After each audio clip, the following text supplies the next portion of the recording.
मुसलमान, मेरा नाम अब्दुल रहमान है। मुसलमान अगर खड़ा होकर कहीं कुछ बोलेगा ना, किसी बात पे थोड़ी सी धर्म संसद हुई, किसी के ऊपर FIR हुई? नहीं हुई। क्यों नहीं हुई?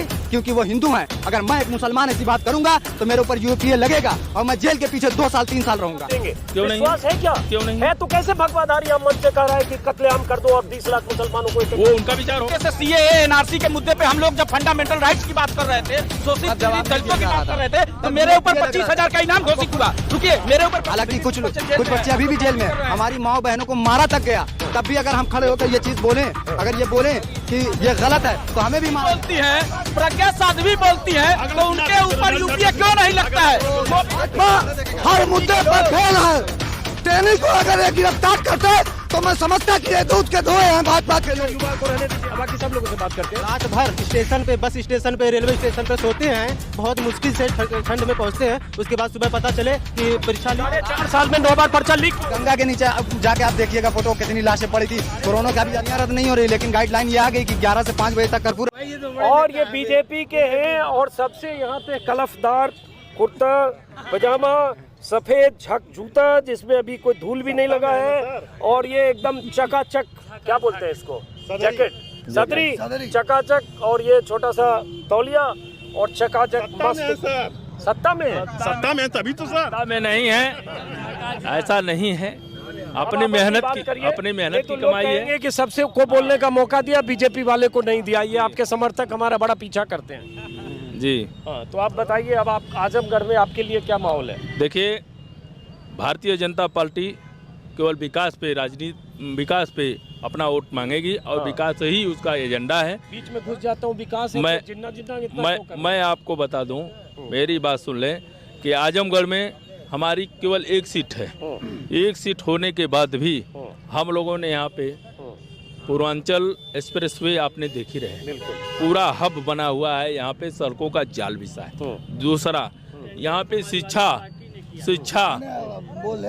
यहाँ पे शिक्षा जो है, आप देख लीजिए, यहाँ पे राज्य विश्वविद्यालय इन लोगों के सरकारों में, पूर्व सरकारों में कोई नहीं किया था, जिसको योगी आदित्यनाथ जी महाराज ने पूरा करने का काम किया। तीसरा, मैं आपको बता दूं, कोरोना काल में कोरोना संक्रमित होने के बावजूद भी एक दिन योगी जी अपने घर में नहीं बैठे, अपने कार्यालयों से लगातार मीटिंग करते। मेरी बात सुन ले, मेरी बात सुन ले भाई साहब, अब सुन ले मेरी बात। मैं भी तो वही बता रहा हूँ। लोगों ने प्रोवाइड किया है, हम लोग खुद अपने जिले में भाषण दे दिया, आप इनको बोलने दीजिए। आप बोलने दीजिए, आप क्यों घुस रहे हैं? मैं आपको बता दूं कि लगातार मुख्यमंत्री जी कोरोना संक्रमित होने के बाद जैसे ठीक हुए, पूरे प्रदेशों का दौरा करके वहाँ पे कोरोना वॉरियर्स का और वहाँ पे सारे लोगों का हाल चाल जाना, और वहाँ पे जहाँ पे कोई जाने से ठहराता था, वहाँ अस्पतालों में जा करके सब मरीजों की हाल चाल लिए। सब मरीजों की हाल चाल लेने के बाद पूरा मैंने उसमें, और आपको बता दूं, इस कोरोना में कोई हमारा जनता भूखों न सोए, इसके लिए पूर्णतः पूरा राशन, मुफ्त राशन देने का काम अगर किसी ने किया है तो ये योगी आदित्यनाथ जी सरकार और हमारे नरेंद्र मोदी कोई भैया कोई एहसान नहीं, राशन लेके एहसान नहीं किया। हर गवर्नमेंट में राशन मिलता है और मिलेगा। आप बोल लीजिए तो मैं बोलूंगा। हर गवर्नमेंट में मिलता था। लैपटॉप पे अखिलेश जी की फोटो आई तो बहुत विरोध हुआ। नमक के पैकेट पे योगी जी का फोटो है, नमक के झोला पे यार, उसके लिए क्या कहेंगे बताओ? आप विकास की बात किए, पूर्वांचल एक्सप्रेस की बात किए, वो सपा की दी हुई है। अरे तो ये भी तो मायावती की दी हुई है, जिसको आप लोग गिनाते हैं। ये तो उसको ये भी तो मायावती ने दिया था।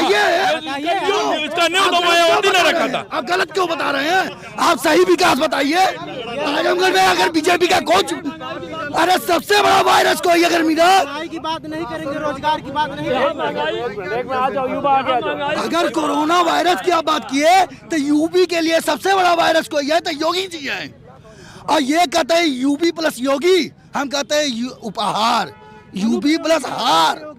बीजेपी की हार संभव है और एकदम तय है, और युवा जवाब देंगे।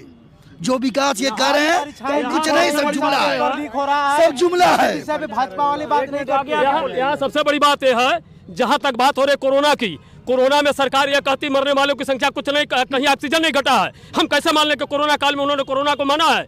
विकास के नाम पर न तो कोई सरकार चुनाव लड़ रही है, न तो कोई आगे बात कर रही है। सारे लोग मंदिर मस्जिद, हिंदू मुसलमान, हिंदुस्तान पाकिस्तान की लड़ाई हो रही है। कहीं मुद्दा अगर कोई बता दे कि हाँ, या अगर महंगाई के मुद्दे पर चुनाव लड़ रहे हैं, रोजगार के चुनाव पर लड़ रहे हैं, या शिक्षा स्वास्थ्य सुरक्षा पर लड़ रहे हैं, तो मैं कहूँ सबसे बड़ी बात तो यह है, भाई साहब ने बताया, गुरुजी ने, के हाईवे बना है, नारियल के पटकने से सड़कें धंस जा रही हैं। यह है हाईवे। तो ऐसी स्थिति में कैसे हम सरकार से उम्मीद रखें?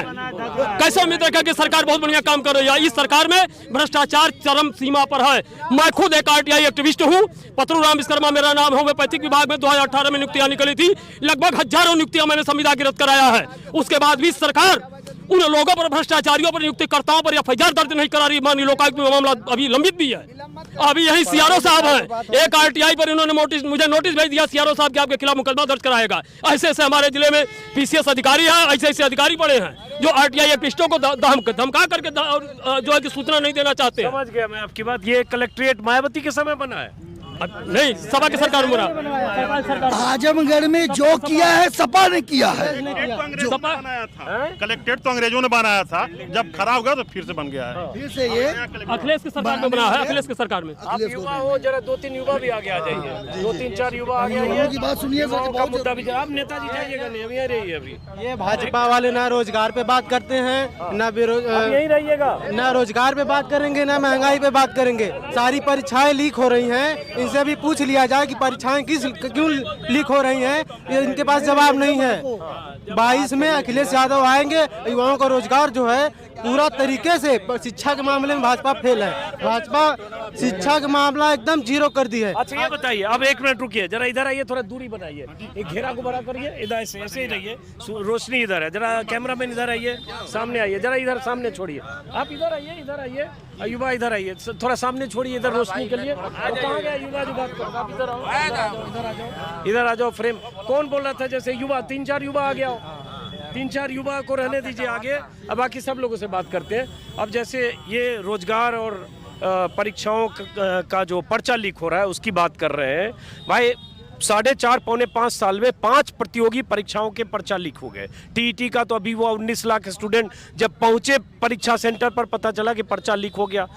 5-5, 4-4 लाख में खरीदा जा रहा है। रोजगार का बहुत सवाल है, ये कुछ पूछ रहे हैं आपसे, क्या पूछ रहे हैं? इनसे पूछो सीधा। हम आजमगढ़ से बनारस जाते हैं, इलाहाबाद जाते हैं, परीक्षा केंद्र पे पहुंचते हैं, रात भर स्टेशन पे, बस स्टेशन पे, रेलवे स्टेशन पे सोते हैं, बहुत मुश्किल से ठंड में पहुंचते हैं। उसके बाद सुबह पता चले कि परीक्षा लीक हो गई, तो उसके बहुत कष्ट होता है। और इनसे पूछा जाए भाजपा वालों से कि ये शिक्षा के मामले में भर्ती कितनी निकाले हैं? पूरे नौजवान जो है रोड पे सुबह सुबह आपको दौड़ते हुए दिखेंगे, किसी से भी आप पूछ लीजिए कि क्या स्थिति है शिक्षा की, भर्ती की। अगर ये दे दें तो फिर सपा के मामले में पीछे रहेंगे। अखिलेश जो ऐसे हैं, पढ़े लिखे मुख्यमंत्री थे जो युवाओं को समझते थे, ये बिना पढ़े लिखे वाले बाबा कुछ नहीं समझेंगे युवाओं को। जरा इनसे पूछ लेते मैंने हैं। एक चीज कहा है, इलाके का बच्चा है। मैं आपको बता दूं कि जितनी मैंने भर्तियां इन लोगों ने रोक के रखा था, जितना उसको पूरा क्रियान्वयन करने का काम भारतीय जनता पार्टी की सरकार ने किया है। दूसरा मैं आपको बता दूं, बाबू बोल रहे हैं कि भर्ती नहीं हुई। भर्ती जितना लोग हुए हैं, अभी तो आप बोले होते तो मैं आंकड़ा लेके आता कितने लोगों का। आंकड़ा मैं बता देता हूँ, अखबार के विज्ञापन में छपता है कि 4.25 लाख सरकारी नौकरी विज्ञापन में छपता रहता है। हाँ, ये आंकड़ा तो आपको होना ही चाहिए, लेकिन वो नियुक्तियां कितनी हो गई? हाँ, मैं आपको दूसरा मैं बता दूं, आपने बताया है जैसे ही पता लगा योगी जी को कि पर्चा आउट हुआ है, आज आप देख लीजिए पूर्व सरकारों में ये लोगों को या वो भगत की जा रही थी जो भ्रष्टाचार कर रहे थे, हमारे यहाँ जेल में है, दूसरा जेल में है। और ये इनको पता होना चाहिए कि घर तक आने के लिए इनको पूरा फ्री व्यवस्था कराई गई। और पुनः वो मैंने भाईजान 9 बार पर्चा क्यों लीक हो जाएगा? 4.5 साल में 9 बार पर्चा लीक क्यों हो जाएगा? आखिर सिस्टम गलत है ना? सिस्टम गलत था, इसको ठीक करने का काम 5 साल में पैदा हुआ बच्चा क्या 5 साल में वो करने का भरने का दिया गया था। 500-1000 रुपए जो फॉर्म भरने का दिया जाता है वो कहाँ जाता है पैसा? किसके 19 लाख लोगों ने फॉर्म भरा और सारे लोगों की परीक्षा रद्द हो गई। इसके बाद बात कर ना दवाई सरकार पे किसी पे बात नहीं होती है। मैं यहाँ शिवली कॉलेज का मौजूदा सदर हूँ, 3 साल से मैं शिवली कॉलेज का सदर हूँ, लेकिन न पढ़ाई पे आज तक कोई ऐसा प्रोग्राम हुआ, न कोई काम हुई, न भर्ती हुई जिससे हम लोग आगे बढ़ सके। हालांकि हम लोग भी नेतागिरी करते हैं, लेकिन ये समझ में आ गया नेतागिरी चोरों और डकैतों का काम है, इसलिए हम लोग नेतागिरी छोड़ दिए। हम लोग तालीम की तरफ जाने लगे। आप लोग दवाई पे बात करिए, दवाई पे ढिलाई पे बात करिए। ये मत कहिए कि उन्होंने फ्री में बात की है। 500 रुपए जो कमाता है उससे पूछिए, ठेला खींच के उसके बाप पैसा कमाते हैं, माँ जाके घर में रसोई से उससे पैसा कमाती है। 2000 किलोमीटर अरे 2-2 4-4 हजार किलोमीटर क्या उसे। अब गंगा के नीचे अब जाके आप देखिएगा फोटो, कितनी लाशें पड़ी थी। कोरोना का भी काल बात की याद करते हैं। वापस होगा जो कोई गाड़ी नहीं कर पाए। जब लोग पैदल चल के आ रहे थे तब गवर्नमेंट कहाँ थी? तब उनके पास कोई बस नहीं थी और लाठियां दौड़ा मारी जा रही थी। सर बेरोजगारी तो सबसे बड़ा मुद्दा है इस इलेक्शन में। बेरोजगारी सबसे बड़ा मुद्दा है सर। दूर रह के बात करो, दूर रह के।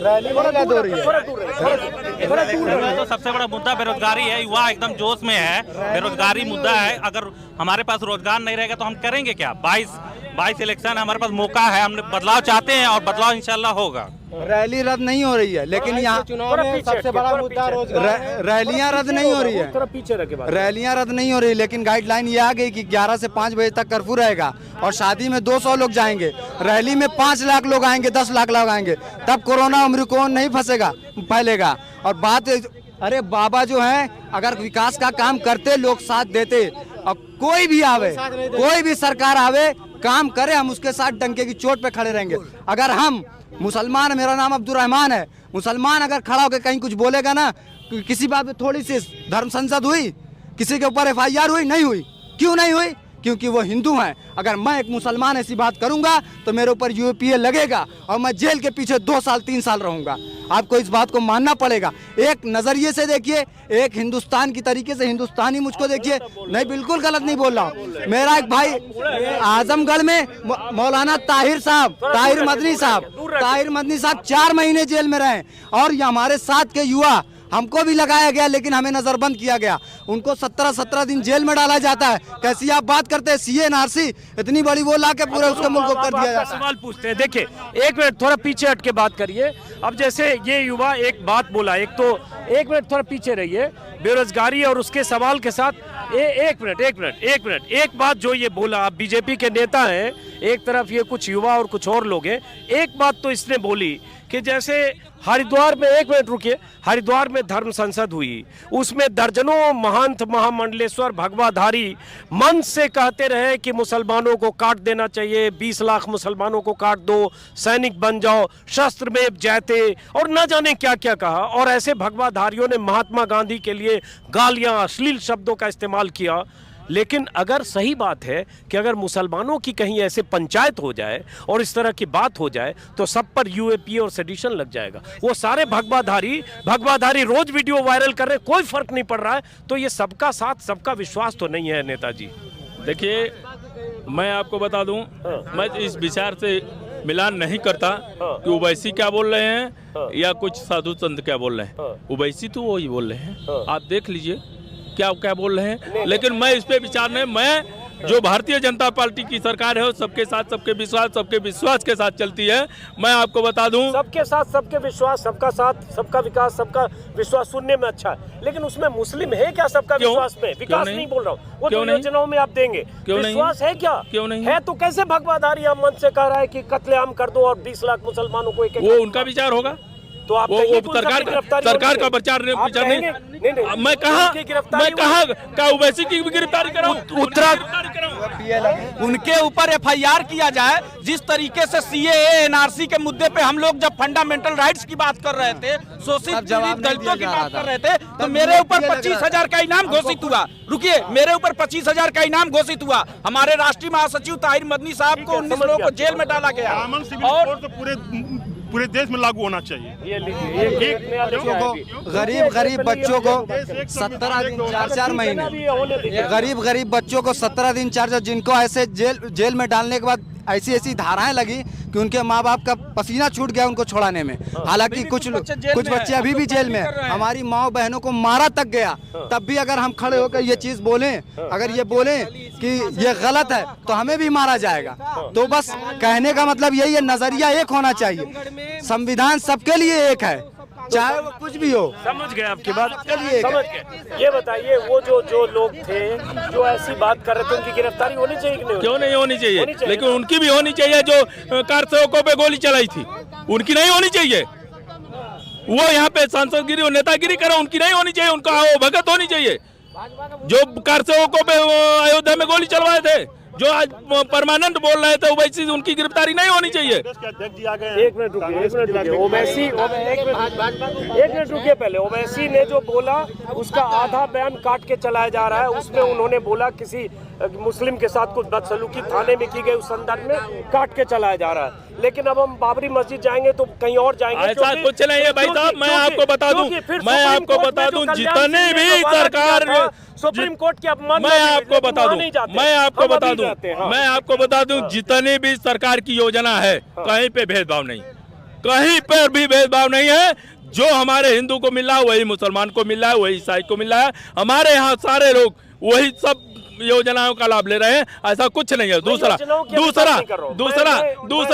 मैं आपको कह रहा हूँ, भारतीय जनता पार्टी, एक मिनट, भारतीय जनता पार्टी जितना भी भारतीय जनता पार्टी कार्य कर रही है, उस सबके साथ, सबके विकास, सबके विश्वास के साथ कर रही है।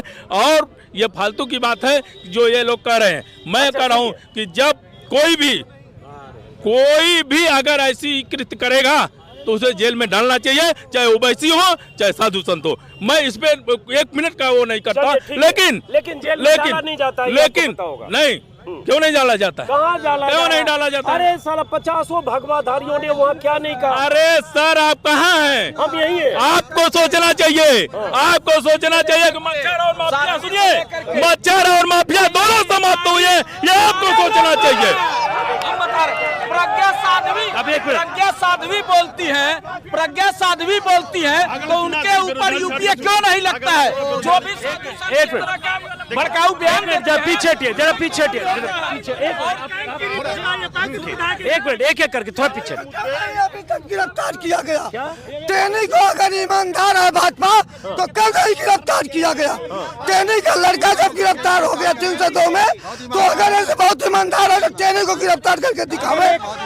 भाजपा हर मुद्दे पर फेल है, हर जगह फेल है, भाजपा हर जगह फेल है, कहीं नहीं कर सकती है।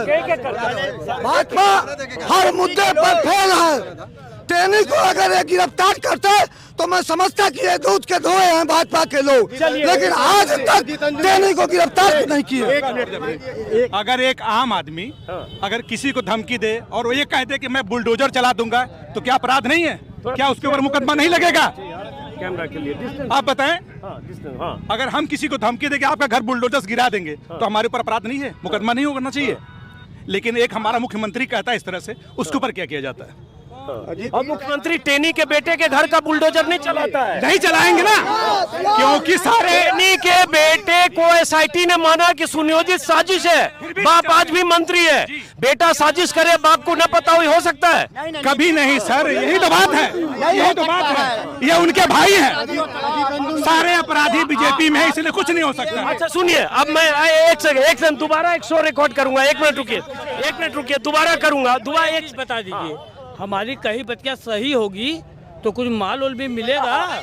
अब चलिए एक मिनट रुकिए, अब एक मिनट रुकिए, मैं दोबारा शुरू करता हूँ। थोड़ा हटिए, नहीं दोबारा शुरू करेंगे। देखिए दोस्तों, ये वीडियो थोड़ा लंबा हो रहा है, इसलिए मैं एक शो फिर रिकॉर्ड करूंगा। हमारे बीच एक बीजेपी के नेता हैं, बहुत सारे लोग इनकी घेराबंदी कर। मैं ये जानना चाह रहा हूँ, हाथ उठा के जरा, ये बीजेपी समर्थक कितने लोग हैं? हाथ उठाए। बीजेपी समर्थक कितने लोग हैं?